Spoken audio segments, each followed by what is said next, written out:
उलमा बयान करते हैं कि हर कसरत के पीछे एक वहदत कार फरमा होती है। कायनात में जितनी भी कसरतें मौजूद हैं उनके पीछे एक वहदत कार फरमा रही है। मिसाल के तौर पे इस दुनिया के अंदर अरबों इंसान हैं, लेकिन उनकी इब्तदा एक आदम से हुई। इस बदने इंसानी के अंदर अरबों खरबों सेल्स हैं, खुलिये हैं, लेकिन सबसे पहले एक खुलिया शिकमे मादर में उतरता है। अरबों खुलियों के मजमूए इस इंसान की इब्तदा एक खुलिये से हुई। आसमान पे अजराम फल्की हैं, तारे हैं, चांद है। उन अनगिनत तारों और चांद को रोशनी देने वाला सूरज एक है। बदने इंसानी के अंदर कितने आज़ा हैं, लेकिन सारे बदन को कंट्रोल करने वाला दिल एक है। दरख्त के अंदर कितने पत्ते, कितने फूल, टहनियाँ, तना, लेकिन सारे दरख्त को कंट्रोल करने वाली जड़ एक है। इसी तरह कायनात के अंदर नूर भी बेशुमार हैं, लेकिन सारे नूरों की इब्तदा एक नूर मुस्तफ़ा से हुई। ये जो आयत मैंने आपके सामने पढ़ी, इस आयत की ज़रा इब्तदा देखें। अल्लाह ने इरशाद फरमाया, या अहलल किताब, ए अहले किताब, कद जाअकुम रसूलुना, तहकीक तुम्हारे पास आ गया हमारा रसूल, युबय्यिनु लकुम कसीरम मिम्मा कुन्तुम तुख्फून मिनल किताब, जो चीज़ें तुम छुपाते थे किताब से उनकी वजाहत करता है। व याफू अन कसीरन, और तुम्हारी बहुत ज़्यादा कुताहियों पे वो पर्दा भी डालता है। क़द जाअकुम मिनल्लाहि नूरुम व किताबुम मुबीन, तहकीक तुम्हारे पास आ गया अल्लाह की तरफ से एक नूर और वाज़े किताब।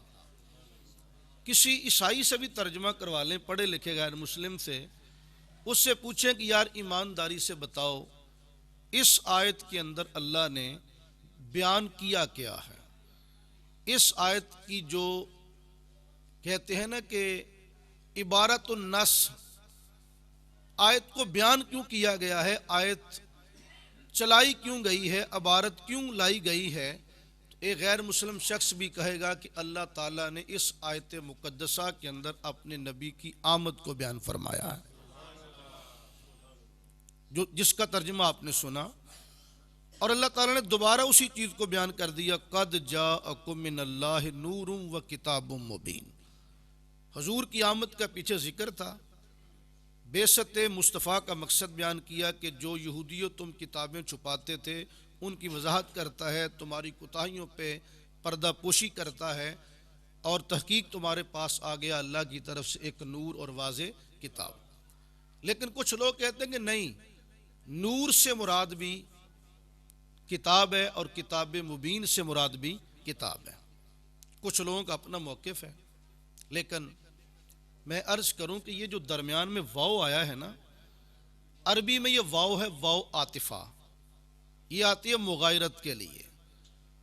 उर्दू में इसका तर्जुमा है और, इंग्लिश में इसका तर्जुमा है एंड। ये तीन लैंग्वेज मैंने आपके सामने रखी। अरबी में वाव है, उर्दू में और है, इंग्लिश में एंड है। ये वाव और एंड जब भी दो के दरमियान आता है ना, तो ये दीवार पैदा करता है कि ये जो और से पहले है ये कोई और है, और के बाद कोई और है। आप गौर करें, अगर मैं कहूं कि मैं और मुबीन मुस्तफ़ाई साहिब ढींगरा वाली आए, तो ये बात ग्रामर के एतबार से बिल्कुल ठीक है, क्योंकि मैं कोई और है और मुबीन मुस्तफ़ाई कोई और है। अगर मैं कहूं कि मैं और इरशाद मुस्तफ़ाई ढींगरा वाली आए, तो लोग कहेंगे कोई बात करने वाली करो, जो मैं है वही इरशाद मुस्तफ़ाई है। ये ग्रामेटिकली ये बात गलत है। तो पता चला कि और दरमियान में जब आता है ना, तो ये बताता है कि और से पहले कोई और है, और के बाद कोई और है। अब कहा जाए नूर से मुराद भी कुरान है, किताब से मुराद भी कुरान है, तो ये बात ग्रामर के एतबार से भी मुनासिब नहीं, गैर मुनासिब है। तो कुछ लोग कहते हैं नहीं, कुरान जो नूर है तो नबी को नूर मानने की क्या ज़रूरत है। उनके लिए दावत फ़िक्र है कि दो नूर मिले तो काम बनता है। देखिए, एक उस राड का नूर है, एक आंख का नूर है। अगर उसे ऑफ करें तो ये काम नहीं करेगा, बुझा के देखें कोई चीज़ नजर आएगी। अगर इसे बंद कर लें तो उसका फायदा नहीं, उसे ऑफ करें इसका फायदा नहीं। तो पता चला दो नूर मिले तो काम बनता है। एक नूर राड का है, एक नूर आंख का है। दीन के मामले के अंदर भी एक नूर कुरान का है, दूसरा मुस्तफ़ा का है। दोनों मिले तो बात बनती।